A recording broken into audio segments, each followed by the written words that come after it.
Good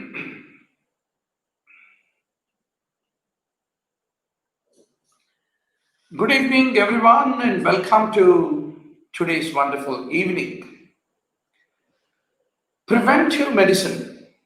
So, 2000 MCQs in 40 hours of marathon, we are going to finish. Before we start the session, there is a quick quiz round of 50 questions.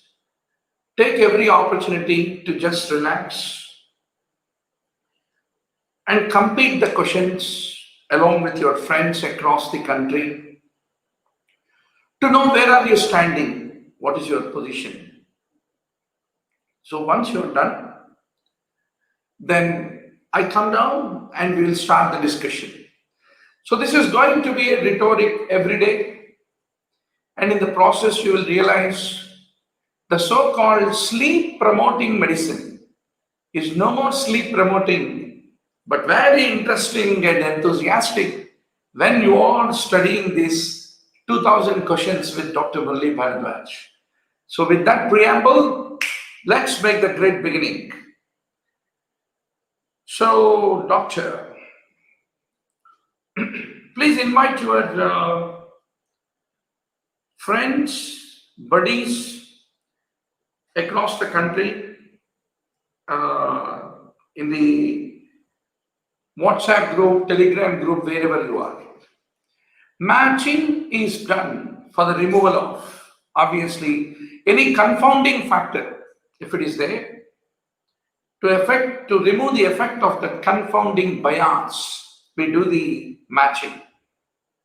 So if you are taking two populations, you are trying to study diabetes prevalence and the association with smoking. But if these people in this population are all old people, let us say, good to see Ashima, Kaushik, and many more who are all online. Great, wonderful. I'm happy to see around 12 online classmates. So, if you're having very old people here, very young people here, both of them are smoking. But because of their old age, they have diabetes. So you don't know whether it is because of the smoking, because this difference in the age structure is creating a bias, a confounding effect. So, good to see Dhanalakshmi. Anytime we start a class, Dhanalakshmi is our most sincere attendee. I'm so happy. So I always keep saying, even at midnight, 12 o'clock also, nobody will be there, but one attendee will be there, that will be Dhanalakshmi. Very good. Dr. Dhanalakshmi, your consistency and perseverance is very inspiring for a teacher like me. So, now doctor, matching is basically done to remove this confounding effect. In a study of 200 smokers and 300 non-smokers, it's found that 200 smokers may 60 developed hypertension compared to 600 non-smokers, of them 30 developed hypertension. So what is the odds ratio? Good to see Mia Umar, Yugender Bobby, excellent. So doctor, if you want to calculate the odds ratio, first of all, you need to create a simple ABCD table, 2x, 2x, 2 by 2. Diseased, non-diseased, exposed, unexposed. Diseased and exposed are A. Diseased and unexposed are C. Non-diseased and unexposed are D. So AD by BC. The odds that a case was exposed by odds that a control was exposed. This important ratio is the odds ratio. So basically, in order for you to calculate this, You should know all these parameters. How to create that A, B, C, D table is very, very important, doctor. Right? So, यहाँ अगर आप देखें तो 60 developed hypertension, they are diseased. And what are these 60? Among the smokers. So the exposed diseased A in this case will be 60. And all the people who are exposed is 200. So if A is 60, A plus B is equal to 200, all exposed, that is all smokers. 140 will be the B. Then you are having 30 developed hypertension among non-smokers. So unexposed may diseased are 30, but all unexposed are how many? 600. So this is 600. So 600 minus 30 is 570. So you got all the parameters. A is 60. A is 60 into D is 570 divided by B is equal to 140 into C is equal to 30. So this will give you the odds ratio. So in the exam hall, fatafat, you should know how to calculate A, B, C, D and calculate odds ratio. It's very simple. So A is exposed diseased.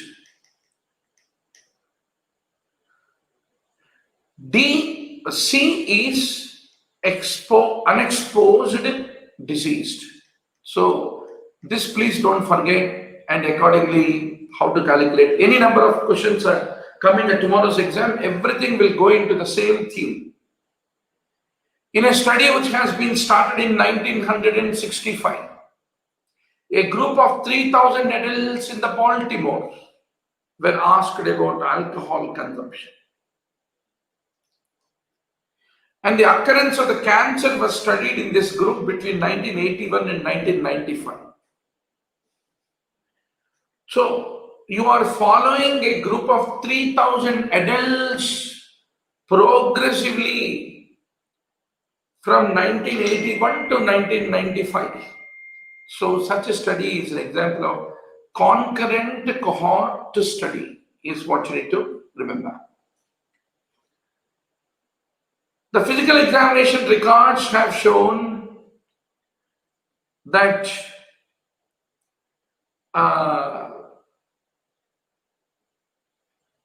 typically the relation between the weight and coronary heart disease. But you are catching them up in 1977 and you are retrospectively going towards the 1935. So that is the reason it is a retrospective cohort. So what is the nature of a retrospective cohort?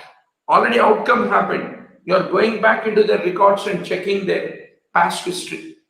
So what is a true statement about retrospective cohort? So basically the study groups are exposed and non-exposed. You are trying to compare the incidence rate among exposed and non-exposed. And the required sample size is similar in a retrospective cohort or concurrent cohort study. Sample size is similar. But the only thing is in retrospective, you are going backward. Concurrent cohort, you are going forward. That's a fundamental difference. So, how many types of cohort studies that you know, doctor? A concurrent cohort study, which is also called prospective longitudinal study. Retrospective cohort study, which is historical. Both these designs are identical and you are comparing exposed and non-exposed population. The only difference is calendar time. एक आगे बढ़ रहा है, एक पीछे बढ़ रहा है. So in prospective cohort,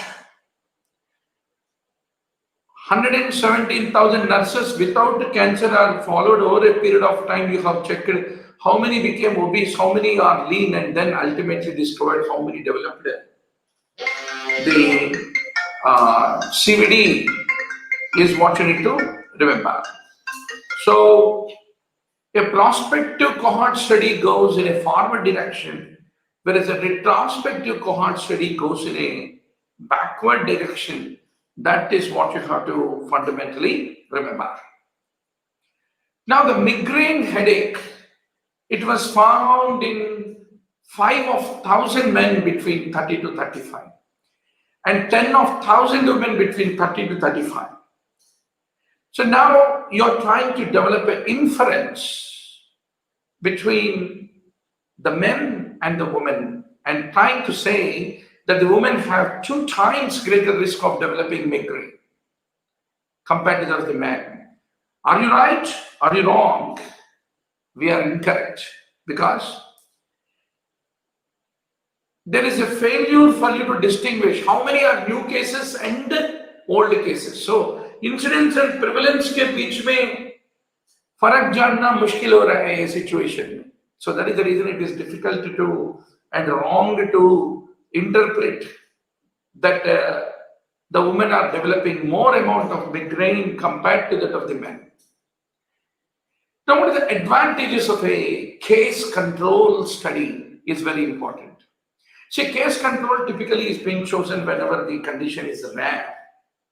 You want to make a study on, let us say, lung cancer in patients who are working in asbestos factory. So it's very rare to find people who work in asbestos factory.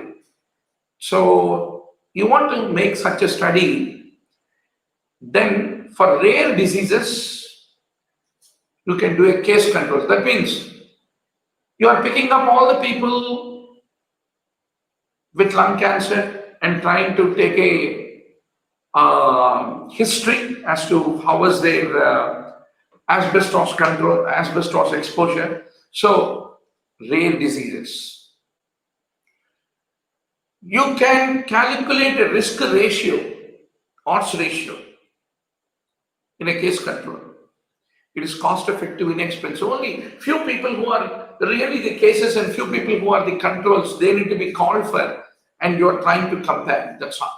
So there is a reason it is cost effective and inexpensive is what you need to basically remember. Now, a one-day census of the inpatients in a mental hospital, what are you going to get from that? Basically, it gives a good information about the patients in that hospital at that point of time. It's like a snapshot.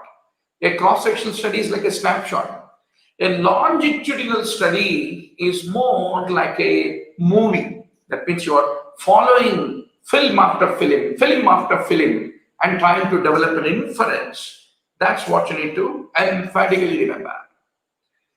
Now, the incidence of the carcinoma cervix in the woman with multiple sexual partners is 5 times the incidence which is seen in single partner. So how do you calculate the attributable risk? So attributable risk is also called risk difference. Is also called risk difference. The incidence among exposed minus incidence among unexposed will give you the AR. So basically, if you look at the incidence of carcinoma cervix in a woman with multiple sexual partners is 5 times the incidence with a single partner. So if there are 100 people with carcinoma cervix with multiple sexual partners, there are only 20 carcinoma cervix because this is 5 times more than that. 20 people with carcinoma cervix without exposure. So what is the risk difference? it is 100 minus 20. That will give you 80, which is 80% is what you need to remember. So always incidence of a condition among exposed minus incidence of the condition among non-exposed typically will give you the attributable risk is what you need to remember. Now there are 400 smokers, 600 non-smokers that followed for a period of about 10 years. You want to know the incidence of hypertension. So what is the risk ratio in this given case? So typically once more, the risk ratio is AD by BC, you need to calculate. So accordingly, AD by BC, if you calculate, typically the value will come 6 in this given case. Now, there is 85% cases of the lung cancer are because of smoking. So, what is that you are trying to calculate in this? It is a risk difference.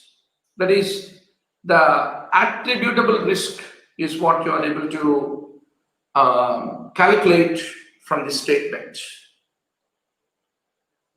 There is a very high index of suspicion for TB in the children without BCG scar than those with BCG scar. Obviously, we know because BCG protects against miliary TB, the interviewer was thinking, hey, इसको BCG scar है, उसको नहीं है, इसलिए इसको definitely TB ही होगा because इसको BCG scar नहीं है. Just because of BCG scar, the entire diagnosis got perverted. So that is an example of interviewer bias is what you need to remember. So what is a interviewer bias? Behavior of the interviewer typically can affect the response. For example, the interviewer may change the wording of the questions. He may read the questions differently. He may have an intentional subversion of the results.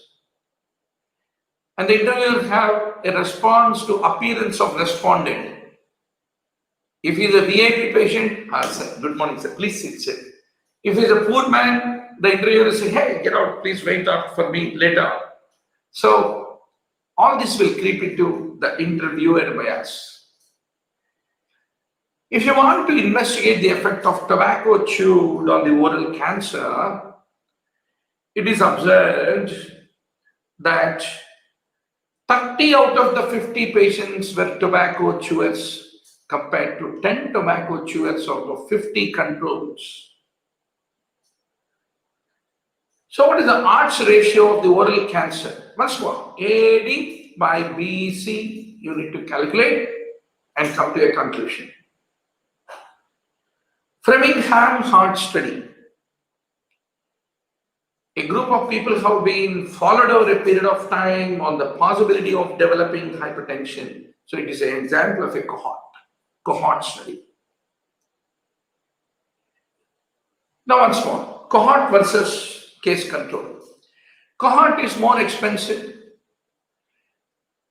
Then cohort is prospective, case control is retrospective.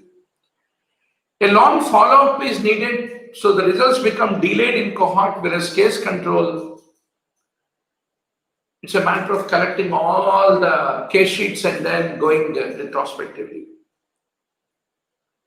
For a community physician, what is required? For a community physician, attributable risk is most important. Now, what is a cohort study?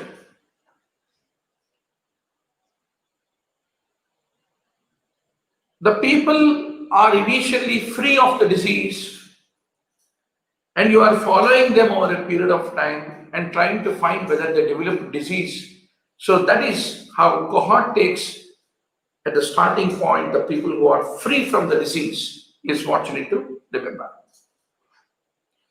The odds ratio can be 3, can be 0.3. It is always positive. There's no negative odds ratio. Now, 001 is asking, sir, I am confused with NEET PG and USMLE. Can you give advice about that? Because last year I was preparing for step 1, but due to some problem, I could not apply. Can you guide, sir? Good question, 001. America is the land of opportunities, no doubt. But not anymore. After the COVID, everything got equalized. But residency in America and then becoming a consultant in America. So everything is a 10 years journey. So if you are now 22, by the time 32, you are settled. And average American physician of Indian origin, they earn about 300 to 400,000 US dollars. That is about 2 to 2.5 crores per year. But in India also, it is a 7 to 8 years. It is a lesser journey relatively in India, because 3 years post-graduation, you are the king. If you really want to practice, world is ready for you. You have abundance of patients. You have abundance of opportunities to treat people and settle down as a top consultant. So 001, you need to take a call from the bottoms of your heart with all that courage. Am I a material created for America or India? Right? It's a very personal choice. But when it comes to entrance exam, cracking the exam, whether it is USMLE Step 1 or NEET PG, it is one and same. Both of them you have to crack the exam, both of them you have to crack the competition, and both of them you need to have, you need to be sure in studying certain volume of content. So that is the reason I tell 001, don't worry and take a bright decision and stick to that decision, no worries. Especially with COVID and all these things, it will take at least a couple of years or at least 3 to 4 years before American economy restabilizes for the opportunities to sprout back. So that's the point, right? Now, an odds ratio is equal to 1. That means disease among exposed and unexposed is same, equal. That means there is no association. Odds ratio is equal to 1 means no association. That's the point. Which bias can be reduced by giving equal interviewing time, whether pauper or rich man.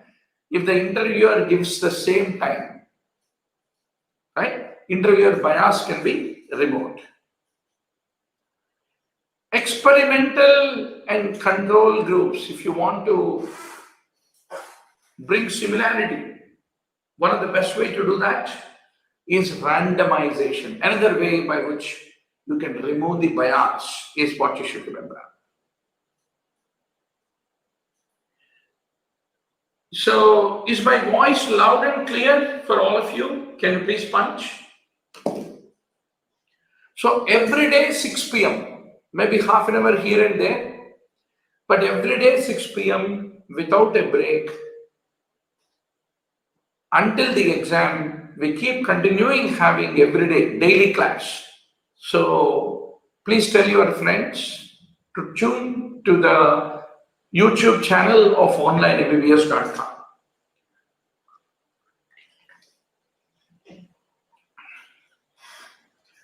So,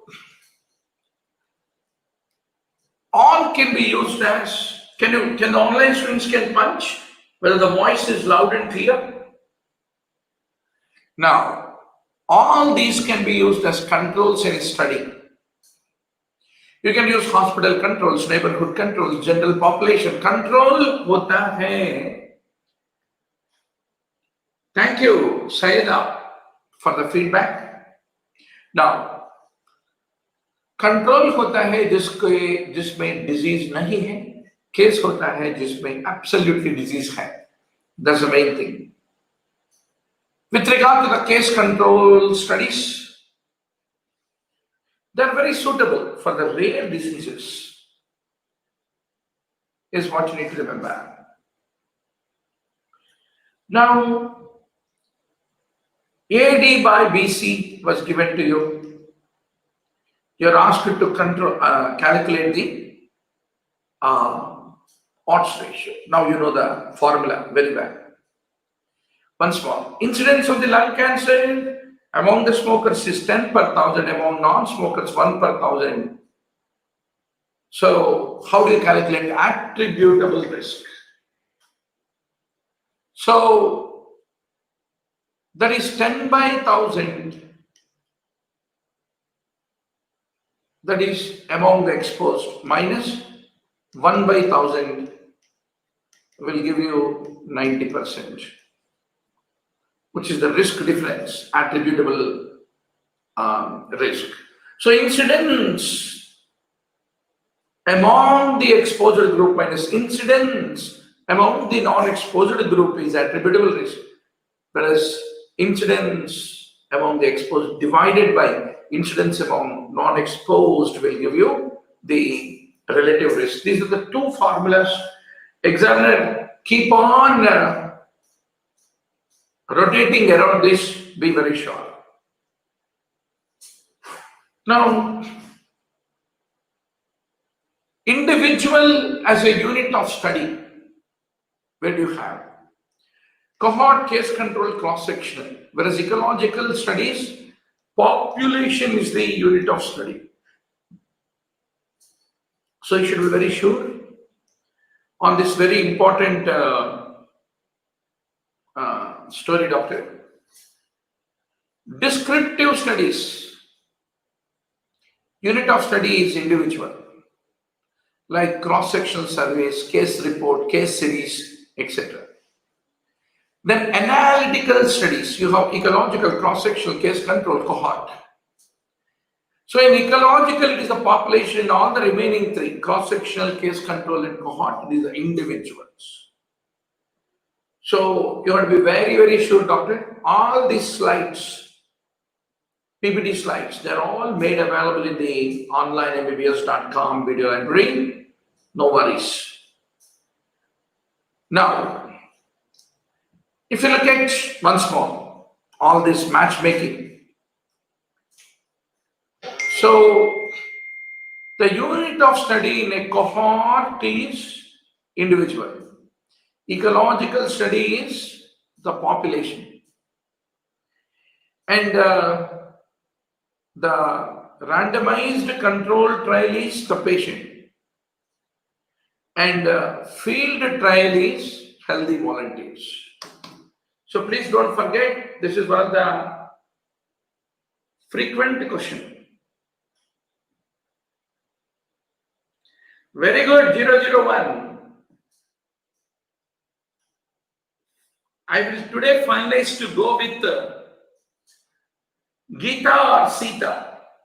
Very good. You have to make up the mind in life. Life is all about decisions. So 001, step 1 or NEET. Anything, I am quite sure you are going to become a winner, right? Now, in a case control study of a suspected association between breast cancer and the pills, how do you design a case control? All the controls need to be healthy. The control should exclude the women known to be already taking the pill. And the control should come the population that has same potential for breast cancer as that of the cases. that is required before you design the case control trial is what you need to remember. Now, about the cohort study. Cohort study. Typically, cohort is done if you want to study the new cases, incidents, because you are following them for a period of time. Cohort is only done when there is a good evidence of association between exposure and disease. Cohort करने के लिए बहुत पैसे रहना है. Ample funds must be available because you have to follow a large group of people over years. So odds ratio is AD by BC, once more. Every time 30 into 30 divided by 20 into 20 will give you 2.25. 30 into 30 is 900 divided by 20 into 20 is 400 is equal to 2.25. Barabar? Now, in a prospective study comprising 10,000 subjects, 6,000 were put on beta carotene and 4,000 were not. 3 out of the first 6,000 developed lung cancer, 2 out of the second 4,000 developed lung cancer. What is the interpretation? So basically, here you need to calculate the odds ratio. The moment odds ratio value is equal to 1, that means there is no association, right? Now, relative risk is a measure of the association between suspected cause and death event. So if the relative risk is 1, what does it indicate? That means there is no association at all. So relative risk of a disease measures the strength of the association between suspected cause and the effect is what you need to remember. So you want to know the low birth weight and maternal smoking during pregnancy, and you are obtaining the smoking history of the woman at the time of their visit, and subsequently over a period of time when they give delivery, you are checking the birth weight. That is an example of a prospective study is what you need to remember.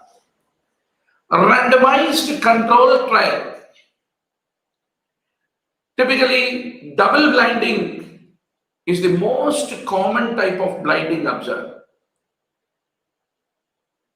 And neither the investigator nor the patient knows which group they are falling into. Crossover design will help removing the ethical concerns. Crossover means for a period of time, a group of people were part of this group and then they went into the other group. So crossover design, if you do, that helps in removing the ethical concerns.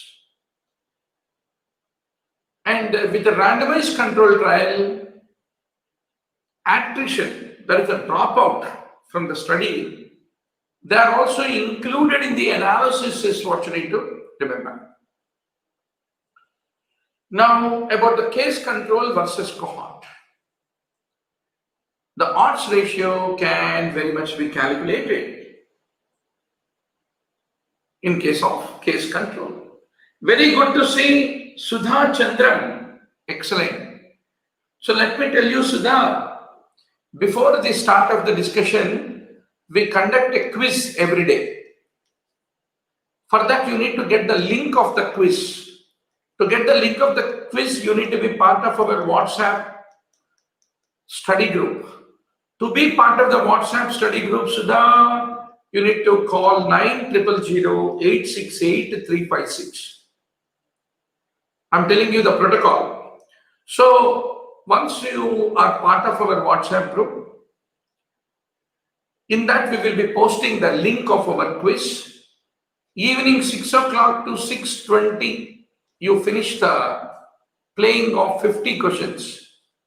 Every question 15 seconds. You will be knowing who is the topper. How is your performance in relation to them? Then 6:20 ko Maharshi Murali Bharadwaj आएगा और मुरली भरद्वाज आपको 1 our में 50 questions को revision करके SPM को गर्मा गर्म subject बनाएगा आपके लिए, right? So this is our everyday, Monday, Tuesday, Saturday, Sunday also. Every day evening, by default at 6 o'clock, we are going to have the class. So please inform your friends also. And please call our helpline and subscribe to onlinembbs.com video library, where you are having 3,000 video lectures and 30,000 MCQs reviewed, 953 topics, and 65 full-scale grant tests and discussions. Everything by subscribing to onlinembbs.com video library. So please take every opportunity. About the case control study, it is used to evaluate the rare diseases. Case control proceeds from effect to cause retrospectively. So what is a confounding factor? Confounding factor. Confounding factor वो होता है which itself is a risk factor for the disease. Confounding factor. For example, let us say very hot temperature, summer है, March है, very hot. Because of the hot temperature, we try to eat more ice creams. And because of the hot temperature, there are more sunburns. But you can't say sunburns are more because of the ice creams. Similarly, smoking. Smoking is a confounder. जो smoke करता है दारू पीता है, smoke करता है lung cancer आता है उसको, मगर लंग कैंसर दारू पीने से के वजह से नहीं होता है. So if you are trying to look at the association between alcohol and lung cancer, smoking is a confounding factor because alcoholics often smoke and alcoholics develop lung cancer, and it may look spuriously that alcohol is causing lung cancer. That's a kind of a wrong signal. So confounding factor prompts the exposure and it modifies the outcome and creates a false association between exposure and outcome. So exposure यहाँ क्या है? Alcohol. Confounding factor is smoking. So a smoker will get a tendency to drink alcohol, and smoker developed lung cancer, and it looks like alcohol led to lung cancer. That is called confounding factor. So what is a nested case control study? What is it? It is a kind of prospective study. Prospective study. Nested case control study. So you are defining a cohort. Some have developed disease, some have not developed the disease, and those who did not develop the disease is being taken as control, and those who developed the disease are being taken as a case, and then you carry on the study. But fundamentally, you are following over a period of years. So nested case control is a kind of prospective study is what you need to remember. Recall bias typically is associated with situation. If you are doing a case control, you are retrospectively following 2020 में एक आदमी को 1973 तक you are trying to follow backwards. How much we will remember what we have done last week itself? So that is the reason there is a recall bias that happens in case control study. Incidents can be calculated from a prospective study. New cases are appearing, right? So how do you decrease confounding effect? You do matching, you do blinding, you do multivariate analysis. But matching, randomization, multivariate analysis, they are the ones which will decrease the confounding bias, not blinding.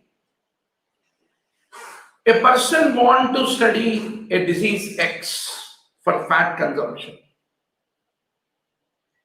He collected data from a number of people affected with that X from the government hospital, and he tried to detail a fat consumption from the food industry. So this kind of study is basically called ecological study, is what you need to remember. So why do you conduct ecological study? Mainly to generate hypothesis. Ecological study is to generate hypothesis. Ecological study is done to support hypothesis. Ecological study is done to intervene the populations. So you should remember, in ecological study, it is not the individual, it is the population which is the subject matter of interest, is what you need to remember. A study revealed that in a study group, intake of beta carotene decreases the carcinoma of the colon. But actually, how do you get keratin? Keratin basically by eating